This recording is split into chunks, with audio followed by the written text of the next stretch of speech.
Ang kwento ni Tomby.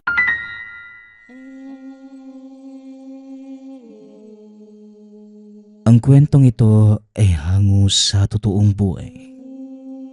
Mula ito sa isa nating tagapakinig.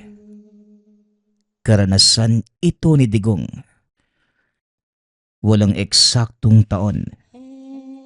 Probinsya ng Cotabato.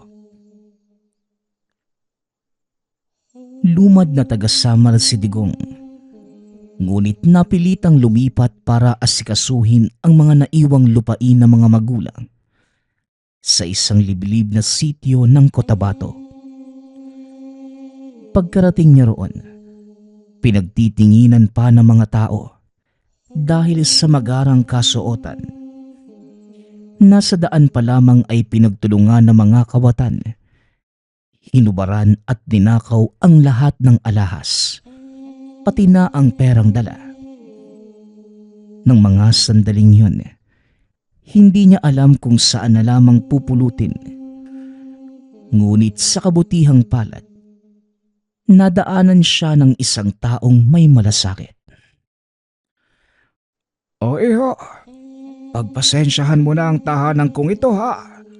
Sa hirap ng buhay, nagtiis na lamang sa barong-barong. Pero kahit papano maayos pa naman. Merong pagkain dyan sa mesa. Kanina-kaninang umaga. May kape rin kung gusto mo. Huwag ka nang magtanong kung ano ang ulam. Dahil matagal na akong hindi nakakakain ng ganon. Ako nga pala si Abraham. Ikaw bata, anong pangalan mo? Wika ng matanda na nagpakilalang Abraham. Isinuot muna ni Digong ang binigay nitong damit. Pagkatapos, humingi ng gamot para sa nasugatang kamay. Napasabak sa suntukan para sana iligtas ang sarili. Ngunit sa huli, naisahan pa rin ng mga kawatan. Mukhang galing ka sa isang syudad ha. Halata sa tindig mo. Huwag ka rin sanang magtataka kung halamang gamot at lana ang may bibigay ko sa hinihingi mong gamot. Hindi nauuso dito ang medisina. Halaman ang nagsisilbing lunas sa amin. Mabisa naman yan. Wala pang masamang epekto sa katawan.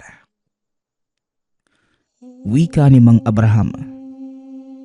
Habang inihahanda nito ang mga halamang gagawing gamot, nagtataka si Digong nang mapansin ang bawat sulok ng tahanan.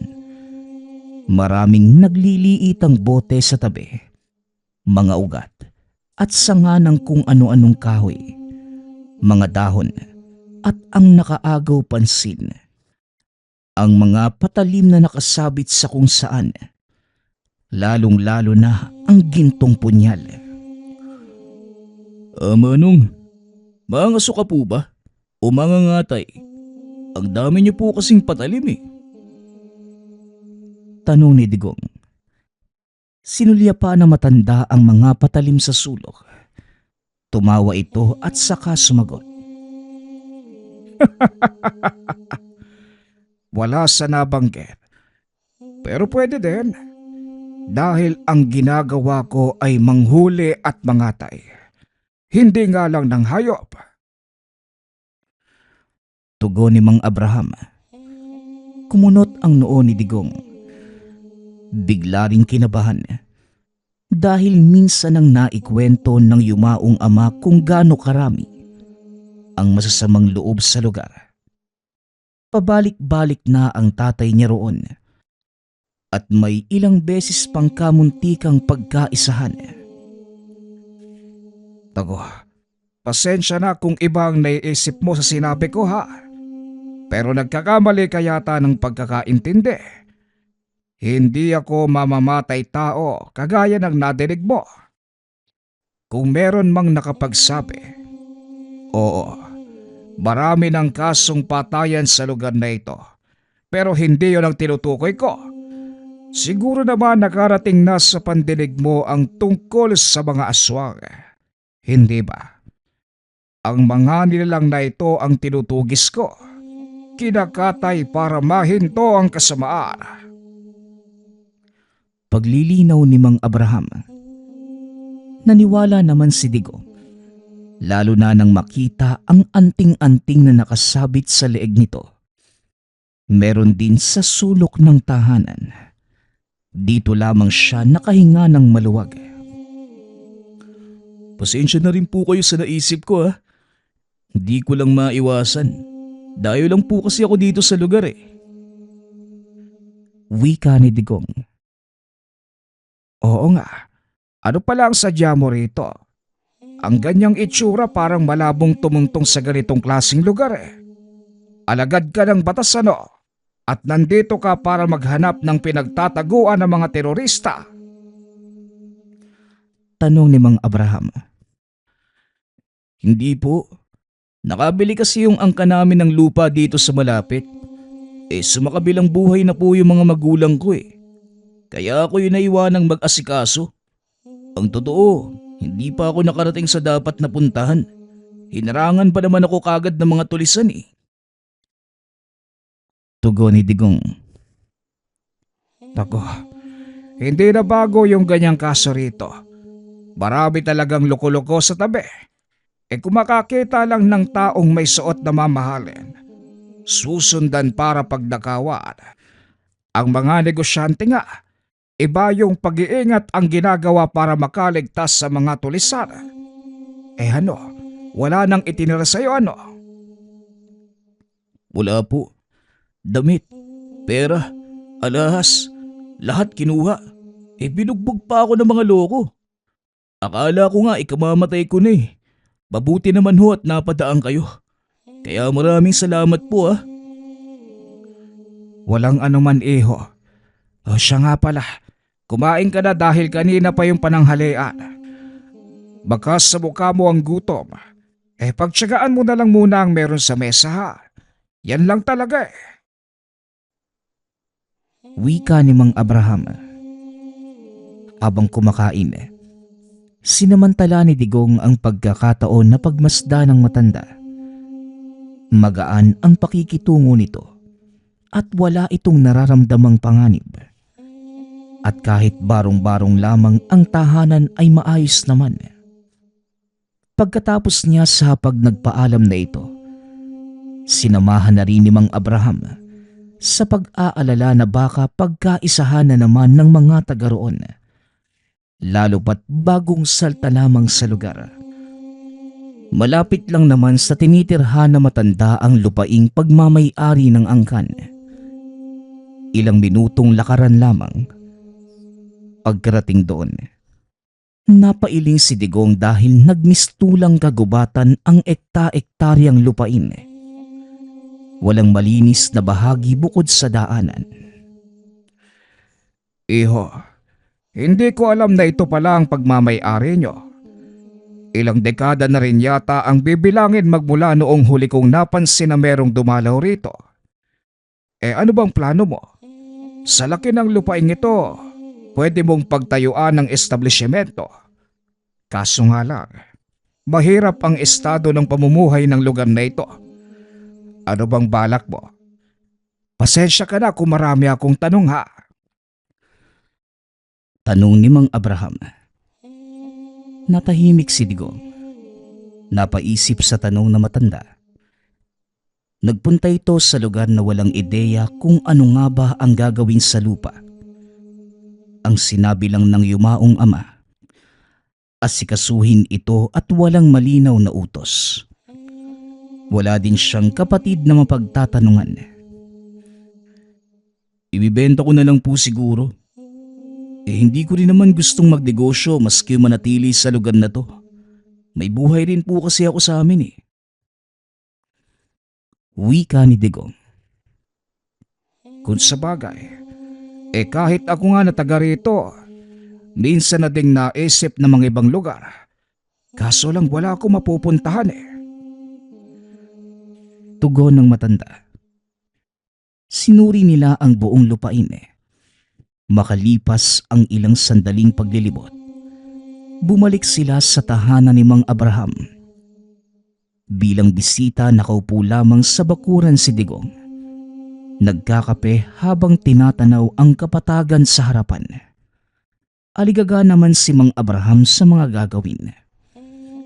Paglipas ng ilang minuto, napansin ni Digong ang isang lalaki na mabilis ang paglalakad. Ngunit nang sandaling mapatingin sa kanya, biglang napahinto. Buong akala niya ay nagkataon lamang. Ngunit nakakailang na ang pagtitig kahit na nasa malayo.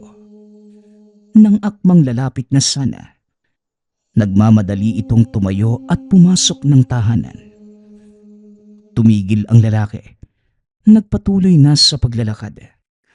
Hindi niya alam kung anong meron. Ngunit dama niya ang pagiging kabado. Iho, may nakita ka bang tao sa paligid? Parang may napansin kasi ako eh. Bigla ang tanong ni Mang Abraham. Kagagaling lamang nito sa likod ng bahay. Meron po pero umalis din kaagad eh. Dumaan siya doon oh. Tumingin pa nga rito eh. Tugon ni Digong. Garon ba? Iho, mas mabuti siguro kung wag ka munang lumabas o maglakad-lakad. Kahit sabihin pang dito lang sa malapit. May mga bagay na mahirap paniwalaan pero... alam mo naman ang tungkol sa aswang ano? Hindi ba? Sa lugar na ito, maraming ganyan. Kung saan-saan sumusulpot. Mas mainam na dumito ka na lang sa bahay at ako na ang bahala sa'yo. Muling wika ni Mang Abraham. Nakahinga si Digong. Kinakabahan habang nakikinig sa pag-aakalang pauuwiin ito ni Mang Abraham. Gaano po ba kalala yung sitwasyon dito kung aswang po ang pag-uusapan? Tanong ni Digong. Nako, hindi na mabilang ang kaso ng pambibiktima. Iba't ibang lahi ang naglipana. Iba't iba ang tawag ng sikmura. Merong kumakain ng lamang loob ng tao. Meron namang sa hayop. Minsan pa nga nagkakasabay ng pagsalakay. Nako, iilan lamang ito sa mga nangyari kung alam mo lang. Tugon ni Mang Abraham. Napabuntong hininga na lamang si Digong. Lihim na nagdarasal na sana'y walang masamang mangyari habang nasa lugar. Lalo na ang kaligtasan laban sa aswang. Pagsapit ng gabi, naiwan si Digong. Sumaglit sa tindahan si Mang Abraham dahil nagkulang sa pangangailangan. Habang hinahantay ang pagbalik na matanda, napansin niya ang anino ng tao sa hindi kalayuan. Kahit madilim na sa bahaging yun, malinaw na merong nagtatago sa mayayabong na damo. Una niyang naisip, baka aso lamang o anumang hayop dahil gumagapang. Ngunit habang tumatagal, meron ng kasamang matinding pag-alingasaw. Kinilabutan ang binata. Nagsara na lamang ng mga bintana at pinto. Hindi rin maiwasang magbitbit ng patalim. Makalipas ang ilang sandali, hindi na ito mapalagay dahil kahit sa bubong ay meron ng kumakalampag. Nakatayo lamang habang tinitignan ang tagpi-tagping yerong nayuyupi. Hindi nagtagal. Meron ng malakas na pag-angil.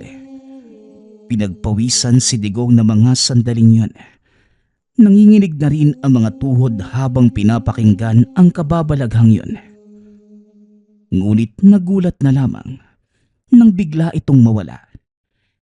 Hindi siya kagad kumilos sa pag-aakalang nasa tabi lamang ang nilalang. Ngunit nang madinig ang boses ni Mang Abraham, dito lamang siya nabuhayan ng loob. Digong! Iho! Nariyan ka ba sa loob? Ayos ka lang ba? Malayo pa lang ay nakasigaw na ang matanda. Tinitignan ang paligid habang papalapit ng tahanan. Dali-dali itong pumasok at hinanap si Digong. Diyos ko, ano bang nangyari? May dumating na nilalang habang wala ako, no? Tanong ni Mang Abraham. Nag-aalala ito sa kalagayan ni Digong. Meron po. Akala ko nga po makakapasok na dahil nakasampa sa bubong eh. Kamunti ka nang bumigay. Aswang po ba yun? Tugon ni Digong. Walang duda. Aswang nga ito. Wala namang ibang aatake mula sa bubong. Ang nakakainis lang, saka sila aatake kung kailan wala ako. Pangalawa na ito. Digong iho, mag-iingat ka dahil parang ikaw talaga ang punteriya. Kabago-bago mo lang sa lugar na ito. At ikaw kagad ang natipuhan. Mang Abraham, maalam po kayo sa pagpuksa ng aswang, di ba? Bakit hindi mo na lang po patayin yun? Natatakot na po kasi ako sa kaligtasan ko rito eh. Wika ni Digong. Napabuntong hininga si Mang Abraham. Kinuha nito ang natatanging patalim, ang gintong punyal. Saka nagmamadaling lumabas. Nagbilin muna ng salita kay Digong bago tuluyang umalis. Yan naman talaga ang gagawin ko. Iho, maghintay ka lamang dito at dadalhin ko mismo ang ulo ng aswang na yon. Baka kaya pang maabutan. Wika ni Mang Abraham. Tumango na lamang si Digong. Ngunit muling kinabahan ng mag-isa na lamang muli. Nagtago na lamang sa malapit na lagayan ng patalim para kung sakali merong madadampot na panlaban. Sa kabutihang palad, walang nangyari. Nakabalik din ang matanda pagkalipas ng ilang sandali. Magdamag na nag-abang si Mang Abraham. Hindi rin makampante dahil ito pa lamang ang unang pagkakataon na maranasan ang ganitong sitwasyon. Walang aswang na nagkukusang lumapit sa tahanan dati.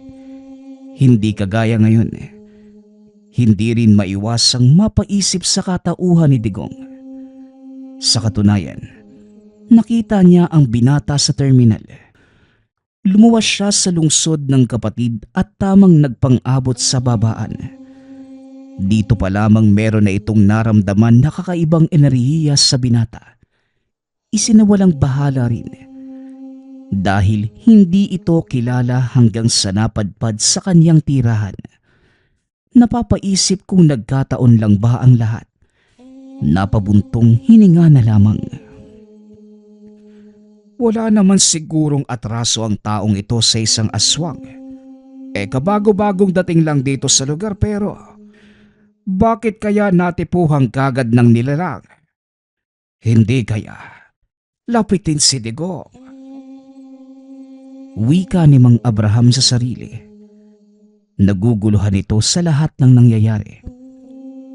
Kinabukasan, bumalik si Digong sa lupain para matignan muli. Hindi niya kasama si Mang Abraham dahil meron itong inaasikasong ibang bagay. Nanghiram na lamang siya ng patalim at pinabaunan ng lana. Ang bilin ng matanda, kung sakaling kukulo ang likido, posibleng merong aswang sa paligid. Inabala ni Digong ang sarili sa pagtatabas ng damo at pamumutol ng mga kahoy sa labas. Naisip na linisin para maging kaaya-aya tignan kung sakaling makahanap ng mamimili. Sa kalagitnaan ng gawaing ito, may isang lalaking lumitaw. Nagtataka siya dahil hindi napansin kung saan dumaan. Basta na lamang nakatayo sa kanyang likuran. Natumba pa ito pagkatapos mawala ng balanse dahil sa pagkagulat. Manong, magandang araw po. Ano ho bang kailangan nyo? Tanong ni Digong. Ni hindi niya magawang ituwid ang pananalita. Lalo na nang mapansing basa ang telang pinagbalutan ng bigay na lana. Dito pa lamang ay nagkaroon na siya ng hinala. Ngunit ngumiti lamang ang matanda sa kanya. Sabay iwas ng tingin. Nagpunta ito sa kabilang dulo kung saan merong bato na pwedeng upuan. Tahimik lamang siya nitong pinagmamasdan. Ma, Manong, may tatanong po ba kayo sa akin? Naliligaw po ba kayo? Pasensya na ho kung hindi ko masasagot yung tanong niya ha. Hindi po kasi ako taga rito eh. Wika ni Digong.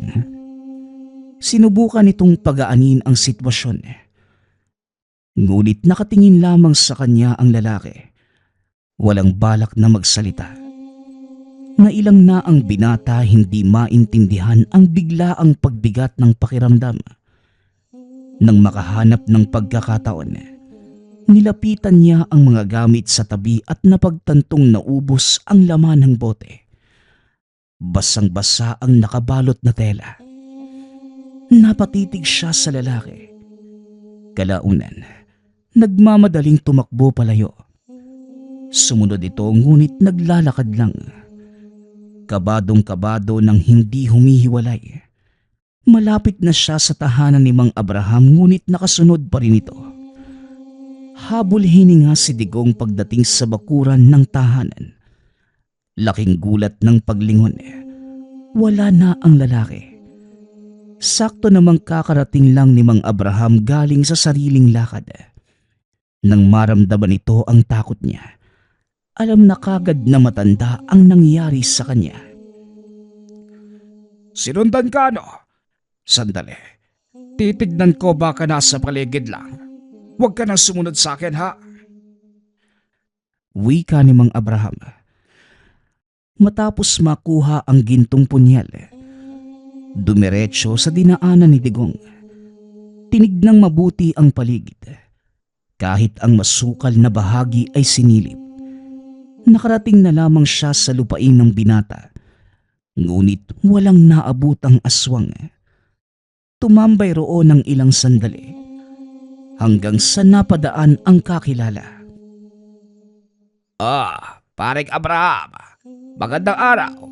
Kanina ka ba dyan? Doon kasi nakasalubong ko yung lalaki na dating sinasabing aswang. Matagal ko na siyang hindi napansin dito sa lugar natin. Pero ngayon lang nakita ko. Hindi kaya naghahanap na naman ng bagong biktima? Tanong ni Mang Karding. Lalaki. Sino naman? Maraming naging usap-usap ang aswang dito. Sino ba sa mga yon? Tugon ni Mang Abraham. Yung bang lalaki na bigla-bigla na lang lumalapit. Tapos dati naglalako pa nga ng sage. Kahit ayaw bumili, inaalok at iniiwan ng prutas. Siya ba? Di talaga ako pwedeng magkamali. Nag-iwas pa nga sa akin ng tingin Muling wika ni Mang Karding. Sa paglalarawan ng kaibigang matanda, may ideya na si Mang Abraham kung sino ang lalaking tinutukoy. Ito ang dating bali-balitang aswang na nangyayanggaw sa pamamagitan ng pag-aalok ng prutas. Hindi ito nahuli dahil nang magsimula ang usap-usapan, kagad na itong umalis sa lugar. Siya nga. Naalala ko na. Aba, bumalik pa talaga sa lugar natin. Maraming taon na rin ang nakalipas noong huli siyang namataan dito ha. Inakala siguro na wala nang makakaalala. Paring Karding, saan mo siya eksaktong nakasalubong? Baka maabutan ko pa. Nako, hindi na. Paglingon ko nga na wala ka agad Napakabilis ng kilos. Pare, mag-iingat ka. Isa kang biyasang manunugis. Kaya baka ikaw ang unang puntiryahe ng lalaking yon. Sasabihan ko na rin ang iba pa para alam nila at makaiwas. Muling wika ni Mang Karding. Napabuntong hininga na lamang si Mang Abraham. Sumabay na sa kaibigan sa pag-uwi. Habang nagpapalipas ng oras sa bakuran, hindi maiwasang mapaisip sa nilalang. Nabulabog din nang magsalita si Digong. Manong, ang lalim po ng iniisip niyo Pwede po ba kayong maistorbo sandali? Magtatanong lang po sana ako kung saan pwede ibenta yung lupa. Ayaw ko na pong magtagal dito, Manong. Pakiramdam ko kasi, Sa paglipas ng mga araw mas lalo kong nasa peligro. Nandito lang naman po ko para asikasuhin yung lupain ng mga magulang ko eh. Wika ni Digong. Pwede kitang matulungan sa problema mong yan. May kakilala ako naghahanap ng lupa noong nakaraang buwan. Baka hindi pa nakakabili. Digong, pasensya ka na kung ganitong sitwasyon ang sumalubong sa'yo. Nagkataon lang na nagkasabay kayo ng aswang sa pagdayo. Maiba pala tayo. Huwag mong mamasamain ang tanong ko. Wala ka naman sigurong nakaalitang tao ano? Yung lalaki na biglang lumapit sa'yo, hindi mo ba siya kilala? Tanong ni Mang Abraham. Hindi po talaga eh. Nagulat na lamang din ako nang makita siyang nakatayo sa likod ko. Saka wala naman po akong nakaalitang tao. Bakit niyo po pala naitanong, Manong? Wala lang. Naisip ko lang na baka kilala mo yung lalaki. Pasensya ka na. Inakala ko kasi na sinusundan ka nun. Nagkataon na sabay talaga kayong dumating dito. Pero naging malinaw naman noong nakausap ko si Paring Carding. Nakita niya yung lalaki at nakilala. Dati rin yung nagpupunta rito. Huwag mong mamasamain ha. Sinabi ko lamang ang nasa isipan ko. O siya, magpahinga na tayo dahil gabi na. Bukas sasamahan kita sa kakilala ko. Baka sakaling mabili na yung lupain mo. Wika ni Mang Abraham. Makalipas lamang ang ilang oras mula sa pagkakahiga. Nagising si Mang Abraham nang mapansin ang samyo ng aswang sa malapitan. Dali-dali nitong pinuntahan ang aparador kung nasaan ang kanyang gintong punyal. Binitbit na rin ang bote ng lana. Saka dahan-dahang lumabas. Nakita kagad ni Mang Abraham ang aswang. Nakatingin ito sa bintana kung saan malapit lamang natutulog si Digong. Nagsambit ito ng orasyon para malingat ang paningin ng nilalang. Pagkatapos ay dahan-dahang nilapitan. Walang pagdadalawang isip na tinaga niya ito. Umangil at nagwala. Tumilapon din siya nang matamaan ng pag-atake. Pagkabangon ay muling sumalakay, ngunit mabilis na nakabawi ang nilalang. Naging mano-mano ang labanan nang hindi mahagilap ni Mang Abraham kung saan nahulog ang gintong punyal. Hindi man makatapat sa angking lakas ng nilalang, minabuti pa rin lumaban ng matanda. Ilang beses pa itong napailing dahil hindi maipagkakaila ang lakas ng aswang. Malaki ang pangangatawan nito at maliksi ang kilos. Nasaan man siya ay palaging nakakailag at nasusundan ng mga pagkalmot. Ang ingay ng sagupaan ang gumising kay Digong. Pagsilip sa bintana, kagad napasigaw ng mukha ang nakaharapang aswang. Naagaw ang atensyon ng nilalang sa ginawa niya at siya ngayon ang binalingan ng pansin.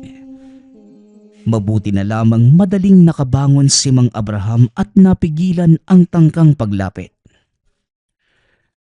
Iho, pakiabot sa akin ang aking gintong punyal. Hindi ko na alam kung nasan ang dala ko kanina. Pakibilisan, dahil hindi ko na kaya ang lakas ng isang... Natahimik si Mang Abraham pagkatapos muling tumilapon.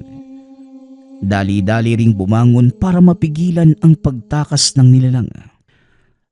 Buong lakas niya itong dinambahan. Hindi pinakakawalan kahit na nahihirapan sa pangangalmot nito. Digong, ang tagal naman. Dalian mo, iabot mo sa akin ang gintong punyal bago pa tuluyang makatakas ang animal na to. Iho, nasa na ba yung batang yon? Naku naman. Wika ni Mang Abraham. Sa kabilang banda naman, nablangko ang isipan ni Digong. Hindi alam ang hinahanap. Ilang ulit nang tumawag si Mang Abraham, ngunit nawala ito sa sarili nakatulala lamang sa matanda. Akin ang! Iho, nasa na ba yung gintong punyal ko? Ang sabi ko, hanapin mo at kunin mo. Ano bang ginagawa mo? Hindi na natapos ang pagsasalita ni Mang Abraham nang mawala sa kanyang kamay ang nilalang. Nagmamadali itong tumakas ngunit sa kabutihang palad, napigilan din kagad. Tumulong si Digong sa kabila ng pagkablangko ng isipan.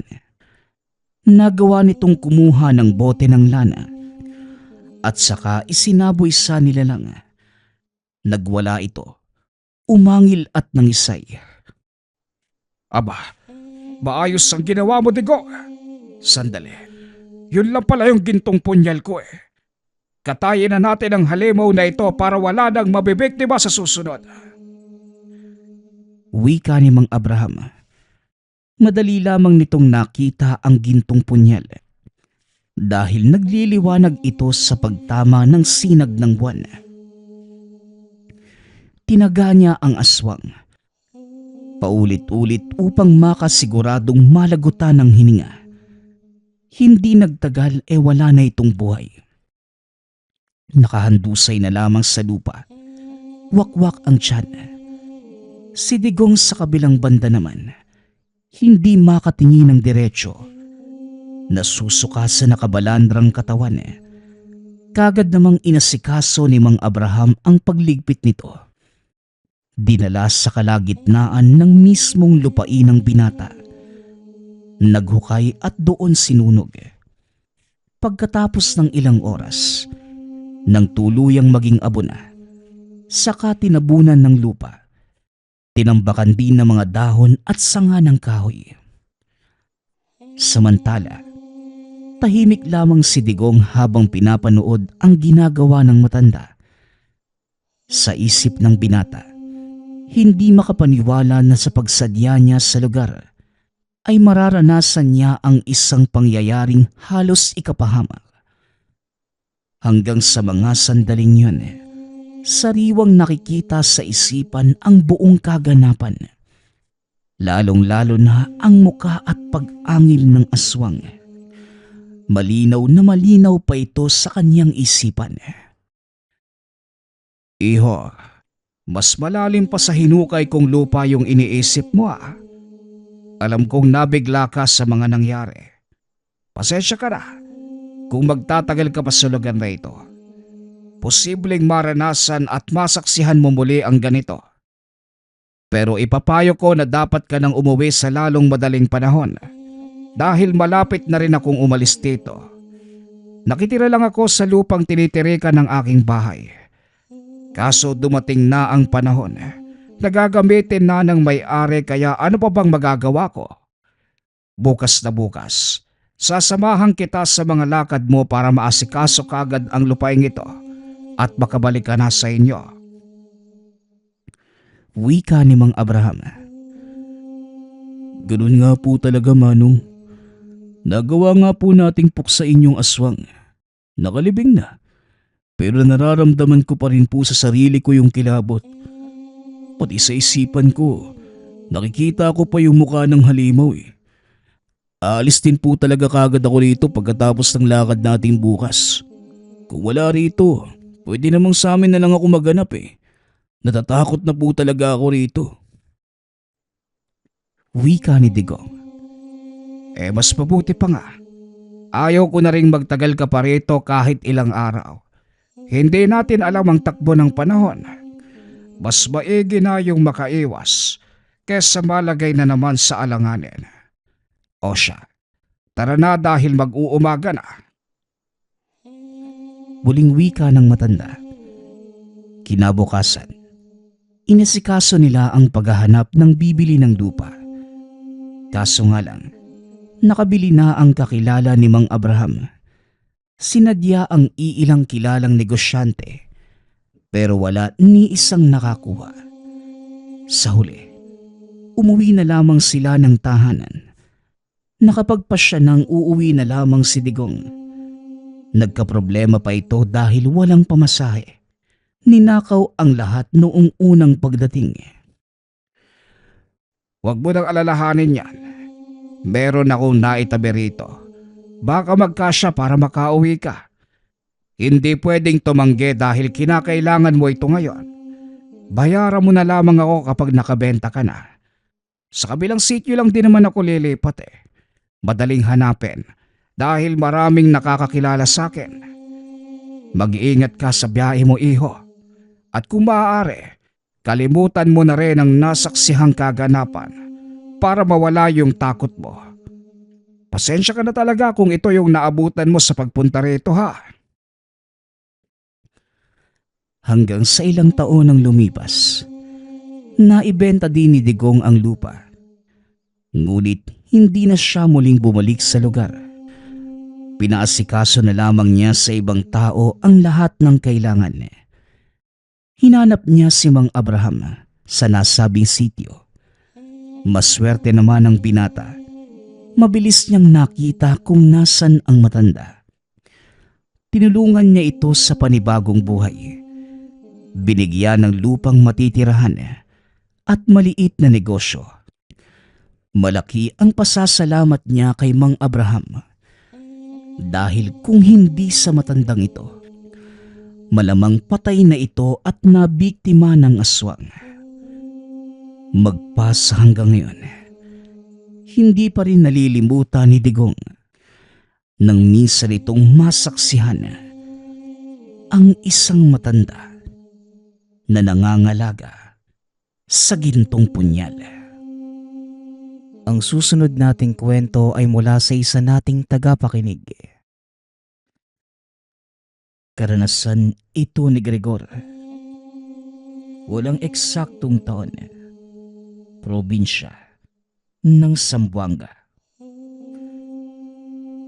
Kasalukuyang naghahanda ang batalyon ni Gregor dahil isa sila sa ipapadala sa mangyayaring digmaan. Labis ang panalangin ng binata dahil ito ang unang beses niyang sasabak sa ganito kabigat na labanan.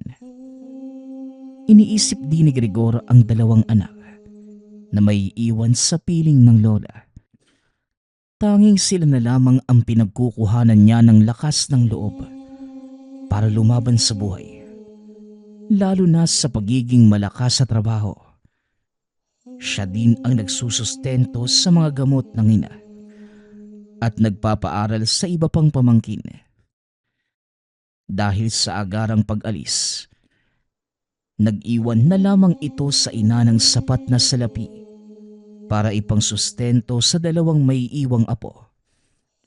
Bago pa man umalis, bumalik ito sa ina at mga anak at ipagdarasal nila ang kaligtasan niya.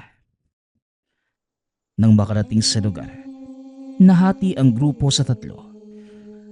Nagkaroon ng isang babae at isang lalaking kagrupo si Gregor. Dahil nag-iisang babae ang kasama nitong tawagin na lang natin sa pangalang Ami. Nagpasya siya na mas pagtuunan ito ng pansin. At kagaya niya, wala silang ibang iniisip kundi ang kanilang mga anak. Samantalang ang isa namang kasamang lalaki, nakaantabay lamang sa kanilang dalawa. Sa unang araw, naging mapayapa naman ang grupo dahil pansamantalang natigil ang hidwaan ng dalawang partido. Sinamantala ito ng grupo ni Gregor para maiayos ang mga kakailanganing kagamitan kung sakaling biglaang umatake ang mga rebelde. Ayon kay Gregor, napakabigat talaga ng mga bala, baril at iba pang kagamitan na kanilang daladala. Ngunit nasanay na lamang ang binata dahil matagal na rin ito sa serbisyo. Tanging kalaban na lamang ay ang pagbagsak ng resistensya. Dahil sa ibang grupo ang nakatokang magbantay noong gabi, minabuting umidlip ng binata. Hindi pa man nakakaisang oras ay napabangon na ito nang magsimula na ang kaliwat ka ng putukan. Dali-dali silang naghanap ng mapagtataguan at dito nag-umpisang makipagpalitan ng bala. Katabi ni Gregor si Ami, samantalang yung isa naman ay nasa katabing puno. Nang walang ano-ano biglang sumigaw si Ami. Napalingon naman si Gregor at tinanong kung natamaan ba ito ng bala. Ngunit umiling lamang ito sa kanya at sinabing manganganak na siya na mga sandaling yun. Napakunot naman ang noo ni Gregor dahil hindi naman ito mukhang buntis. Hindi na natigil sa kakasigaw si Ami na parang nasasaktan. Kaya naman inakay niya ito sa likuran at naghanap ng mapagtataguan. Nanginginig na din si Gregor dahil sa walang humpay na putukan at anumang oras ay pwede silang matama ang dalawa. Pahinto-hinto sila sa paglalakad hanggang sa may makitang isang abandonado at konkretong maliit na tahanan. Nang makaupo si Ami, wala nang pagpipilian ang binata. Dali-dali niyang tinulungan si Ami na tanggalin ang pang-ibabang kasuotan. Pwersahan namang umire si Ami. Diretsyong lumabas ang ulo ng sanggol. Dahan-dahan naman itong hinugot ni Gregor. Isang batang lalaki ang isinilang. Labis na tuwa naman ang naramdaman nito nang maalala rito ang sariling anak na lalaki. Hanggang sa bigla namang sumigaw ng tulong ang kasamang lalaki. Hinugot nito ang tela sa bulsa, ipinulupot sa bata at tinabi sa natutulog na ina. Lumabas na si Gregor. Tumakbo papalapit sa kasama at naabutang may katabing isa pang sundalong sugatan. Dali-daling tinakpan ni Gregor ng tela ang bumubulwak na mga dugo sa braso. Hinila ito papalayo sa pwesto at dinala sa likuran ng puno para mabigyan ng paunang lunas. Si Gregor din ang inaasahan ng grupo sa mga ganitong pagkakataon dahil ito lamang ang may karanasan sa panggagamot. Bago pa man maging isang ganap na sundalo, dati itong nag-aaral ng medisina. Ngunit dahil sa kagustuhan ng ama, na dati ring sundalo na sundan ang yapak ng ama, napilitang huminto ni Gregor at nag-umpisang harapin ang mga pag-iensayo para maging isang ganap na sundalo. Nang tuluyan namang humupa ang pagdurugo ng mga sugat at kahit papano'y guminhawa na ang pakiramdam ng kasamahan. Iniwanan na ito ni Gregor dahil kailangan ng tulong ng isa pang naiwang kasama. At nang magkatabi, muli silang nakipagpalitan ng bala. Nagpatuloy lamang hanggang sa humupa ang bakbakan. Pagkatapos tumakbo ito papunta kay Ami, naalala niyang hindi pa napuputol ang pusod ng bata. Naabutan naman niyang tulog pa din si Ami. Ngunit nang makalapit, napansin niya na parang hindi na ito humihinga. Kaya naman minabuti ng binatang hawakan ng pulso. At sa hindi inaasahang pagkakataon, wala na nga itong buhay. Pumatak ang luha.